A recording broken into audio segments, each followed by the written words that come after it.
Entonces, con esto le damos paso entonces a la participación del internacionalista Angarita, que nos va a hablar sobre dos aspectos fundamentales. También va a vincular el tema de la deuda y va a aterrizar entonces el asunto en la industria petrolera. Así que adelante, bienvenido. Gracias.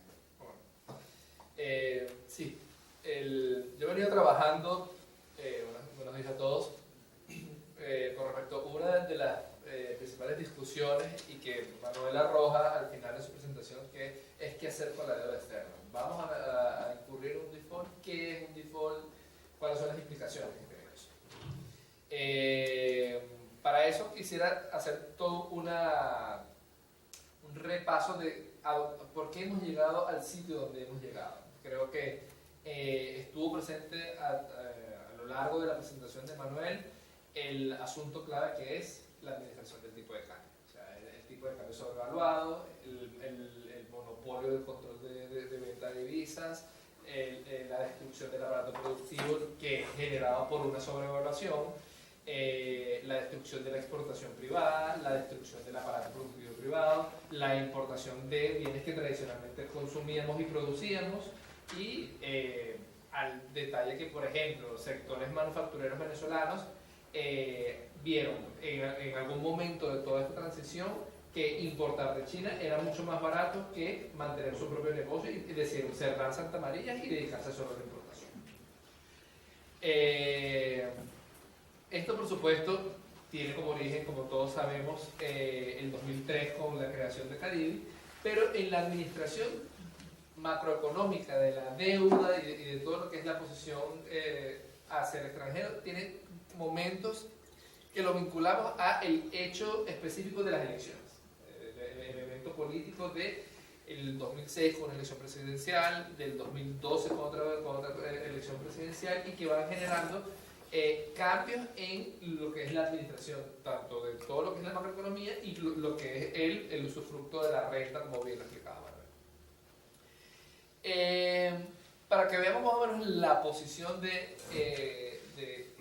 estos dos grandes momentos, en el año 2006, antes de las elecciones, Venezuela contaba aproximadamente con unos 33.000 millones de dólares, 35.000 millones de dólares en reservas internacionales, y acumulaba una deuda similar de 30.000 millones de dólares. Es decir, que la relación de reservas internacionales con respecto a la deuda externa era aproximadamente de 1,2.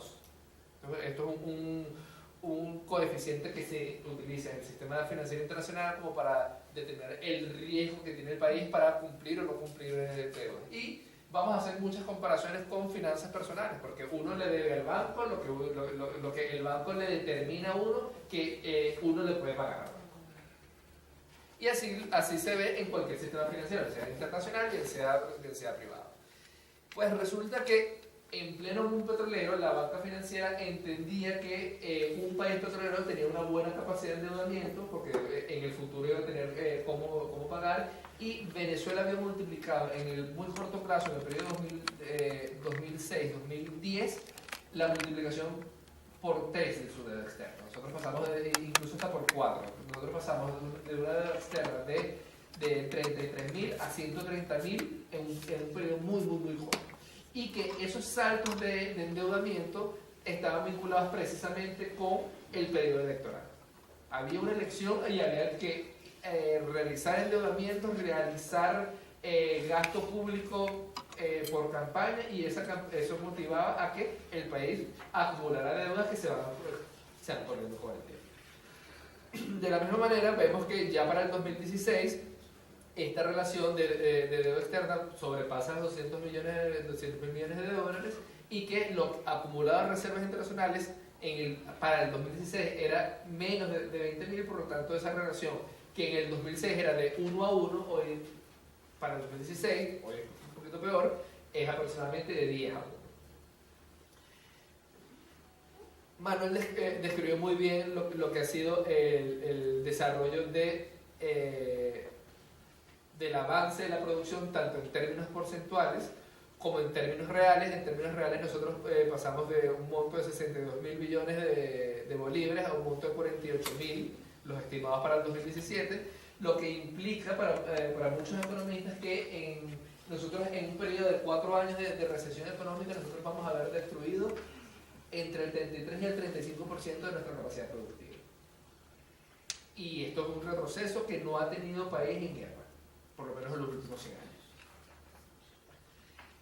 El retroceso más grande que tuvo, por ejemplo, las economías capitalistas en el crack de la bolsa del 29 llegó como máximo, como techo para Estados Unidos y Alemania de 27%. Nosotros acumulamos 33%. Lo más grave aún es que nosotros hemos hecho depender toda nuestra economía del petróleo. Y eso es una de las consecuencias que genera la sobrevaluación. La sobrevaluación ha hecho que el único negocio factible, viable económicamente, sea la industria petrolera, porque condenas a la quiebra cualquier otro negocio medianamente productivo porque no lo hace competitivo a los precios del mercado internacional. Una sobrevaluación condena a la producción nacional, pública, privada, a la quiebra. Y cuando nosotros vemos qué es lo que aporta cada uno de los sectores al Producto Interno Bruto, vemos que el que produce el 97% de los ingresos solo contrata al 11% o solo aporta el 11% de la producción nacional. Es decir que el restante 89% de la producción nacional es dependiente de los ingresos petroleros y que no es productivo, no es transable, no genera una actividad productiva social. Manuel detalló muy bien el tema de la balanza comercial. Vemos que esta sobrevaluación nos hizo extremadamente dependientes del dólar a 10 o del dólar Caribe o del dólar a 2 o del dólar 50. Hay un dato que me gusta decir que Manuel lo vio, y es que no es que hoy en día todavía importemos a 10, es que el 90% de las asignaciones de divisas siguen siendo a 10, y que ese 90% de asignaciones de divisas solo lo controlan los aparatos del Estado. Y que, como muy bien demuestra Manuel, el dólar a 10 es el peor latrocinio social que ha existido en la historia de Venezuela, porque es el usufructo de toda la renta petrolera en unas muy pocas personas. Esto, por supuesto, ha condenado que la actividad privada y la actividad social no esté condenada a no ser productiva, a vivir de la renta, a generar una cultura rentística terrible, y que en materia de consumo nos haya limitado el consumo con una caída del 70% de las importaciones. Para el 2015 ya acumulábamos una importación de 27.000 millones de dólares solo en bienes. Manuel publicó bienes y servicios, cuando nuestro techo había sido de 65.000 millones en bienes. Este año no se aspira a alcanzar 20.000 millones, y eso explica muy claramente por qué la escasez que vivimos, y por qué las colas que vivimos, y por qué la ausencia de medicinas que vivimos. Vemos cómo hemos concentrado esta dependencia, y vemos cómo en la exportación de bienes, que es lo que genera la atracción de divisas, el 97% lo genera PDVSA, pero este 97% cada día es menor. Por lo tanto, el tema del tipo de cambio, el control cambiario y la sobrevaluación ha generado un sistema algo así como que decimos que ni lava ni presta la batea, porque no permite generar dólares, pero tampoco los produce. Y vemos que la caída de producción petrolera, como lo vamos a ver más adelante, va generando todo este escenario de crisis que venimos desarrollando. No vamos a hablar del tema del índice de precios, que lo explicó muy bien Manuel, y nos concentramos en el tema de la deuda. Cuando hablamos de la deuda,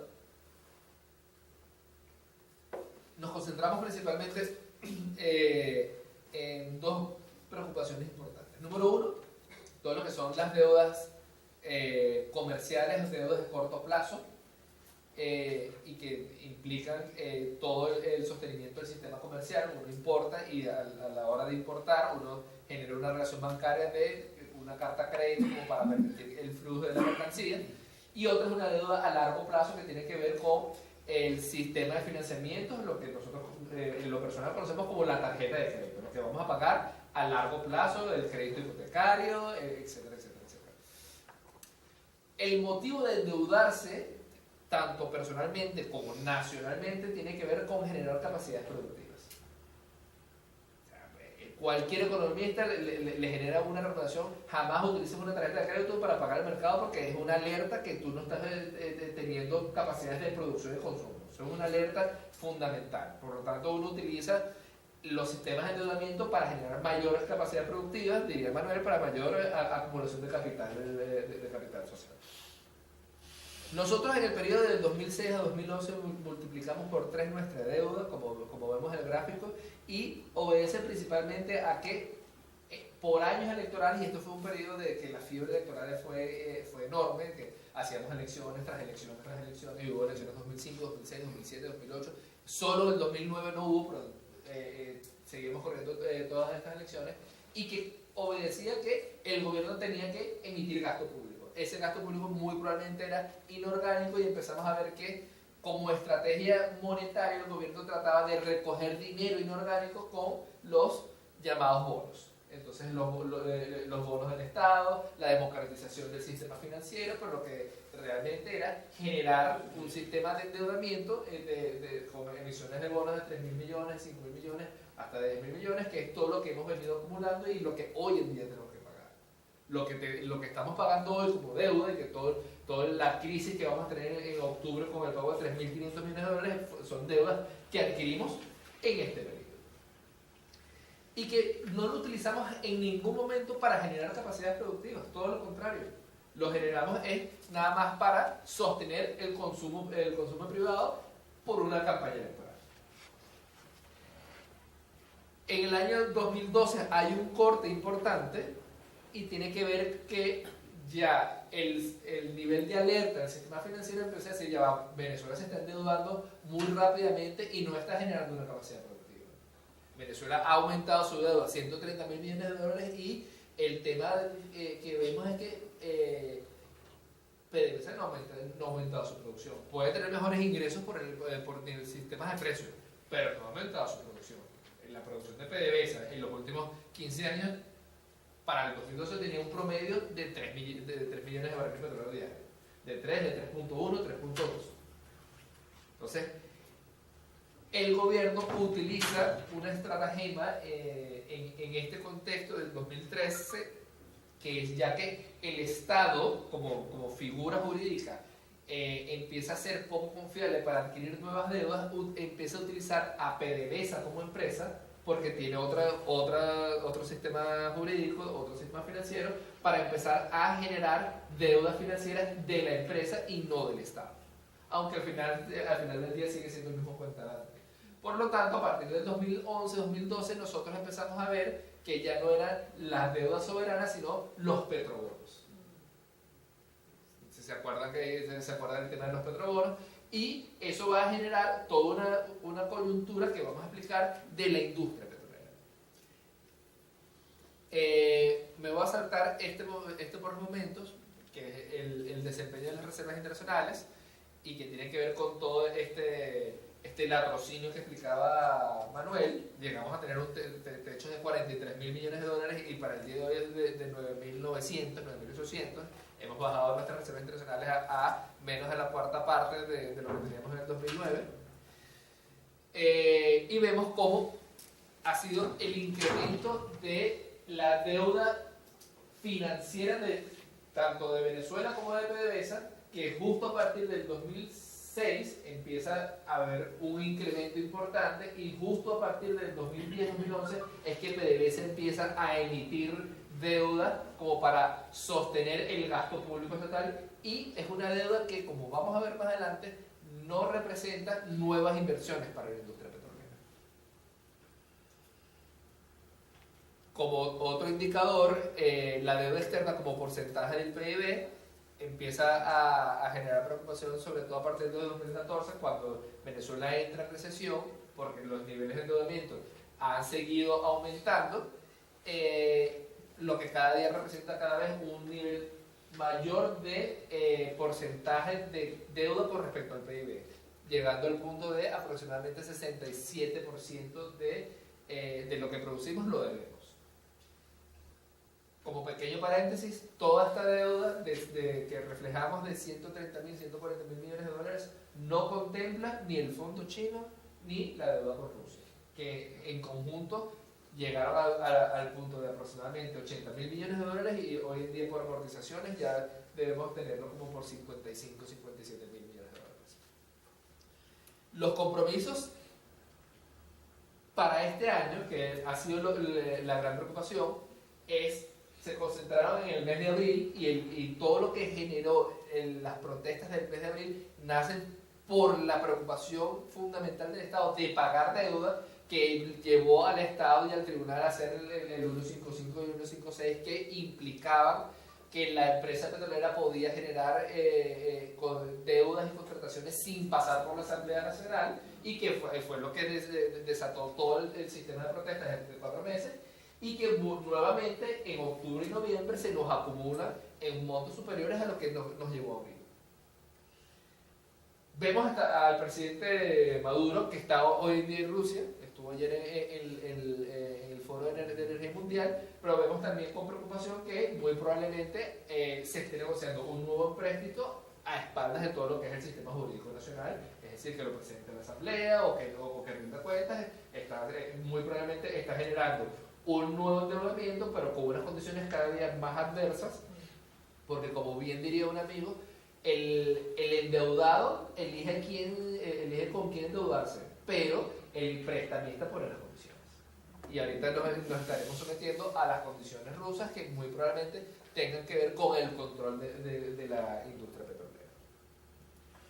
Hacia el futuro nos deja, por supuesto, un sistema muy comprometido porque todavía tenemos que seguir pagando. Lo que pagamos ahorita de 3.500 millones de dólares en octubre no es nada con todo lo que nos corresponde, por lo menos hasta el 2038, y que genera la alerta del sistema financiero internacional. Y vemos que, por ejemplo, para el Fondo Monetario Internacional no tiene previsto que Venezuela crezca, no en los últimos 4 años, sino por los próximos 4 años. Es decir, que para el año 2021, para el Fondo Monetario Internacional, de seguir las cosas como están, habremos acumulado 8 años de recesión.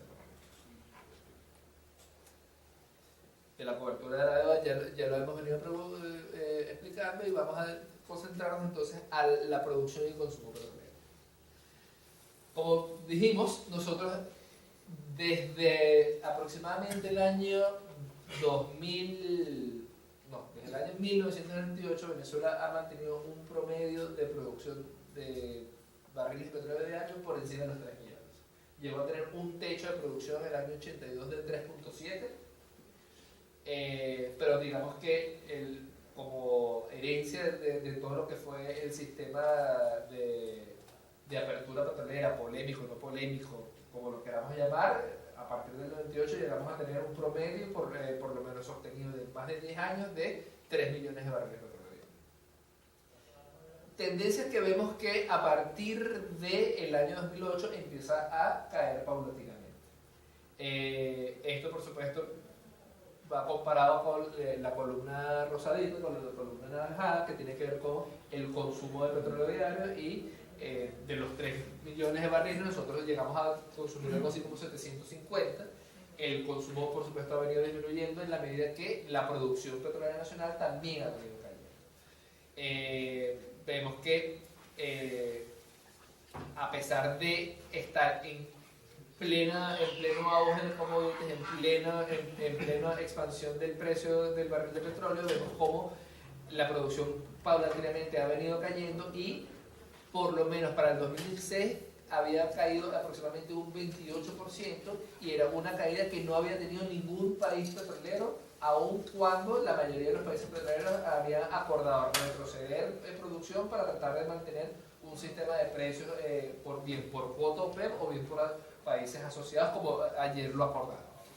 Ahora, todos acordaron reducir paulatinamente su producción, pero entendiendo que en un mercado muy limitado con 90.000 millones de barriles de consumo, todo el mundo pelea por la cuota y todo el mundo quiere bajar y controlar un poquito el precio, pero todo el mundo defiende su producción porque es su forma de ingreso.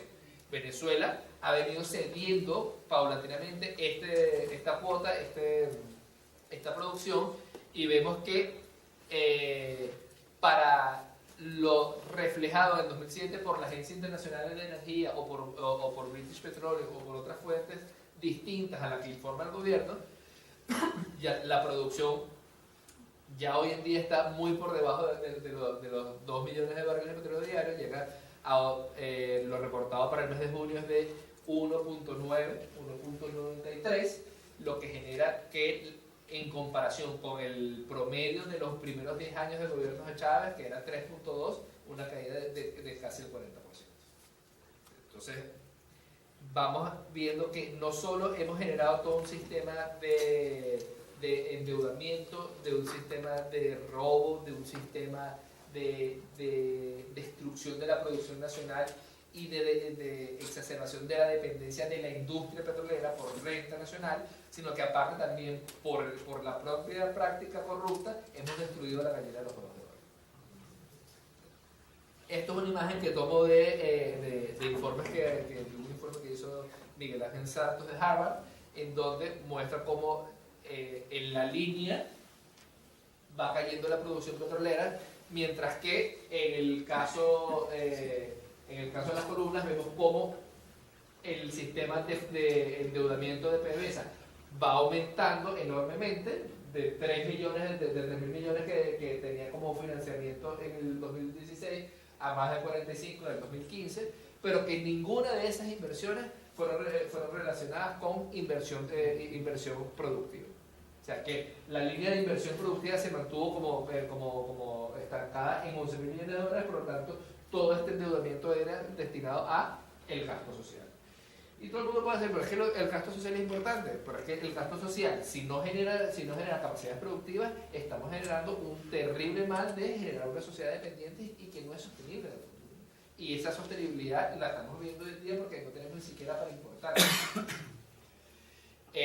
Ya para terminar, vemos los estados financieros de PDVSA, en donde se acumula no solo la caída del precio del barril de petróleo, sino se conjuga con la caída de producción petrolera, y vemos en donde llegamos a tener niveles de ingresos por encima de los 100.000 millones de dólares, con sus respectivos gastos, reportando ganancias financieras de la empresa luego de haber pagado impuestos, luego de haber hecho todos los gastos de 15.000 millones de dólares, y en los estados financieros de 2016 solo reportan 138 millones. Es decir, una caída de las ganancias de la empresa del peor desempeño de cualquier empresa petrolera del mundo. También vemos, por ejemplo, que esto tiene un impacto, por supuesto, a tanto el aporte de manera fiscal, que incluso en el año 2005 llegó a ser negativo por algún sistema de recompras y de retribuciones, y que el gasto social incluso ha mermado a menos de 1.000 millones de dólares. Es decir, que hemos generado todo un sistema de destrucción político, económico, social, moral de la sociedad. Y que pareciera que uno no viese formas de corrección bajo este sistema de gobierno. Como escenarios, la industria petrolera necesita una fuerte inversión para poder recuperarse, y que eso pasa también por un acuerdo político, social importante, ya que la ley de hidrocarburos de Venezuela establece como condición que cualquier inversión debe ser acompañada con el 50% de la propiedad de Venezuela, y Venezuela no tiene cómo invertir. Por lo tanto, aunque nos duela, la práctica de la apertura petrolera nos generó una mala enseñanza. Nosotros tenemos que generar un sistema de inversión que sea suficientemente atractivo y que invite a un inversionista para activar la producción petrolera, sin tener que caer en el compromiso de que una inversión de 4.000 millones de dólares implique también el gasto de 4.000 millones de dólares del Estado, que no lo tiene, por un lado. Por otro lado,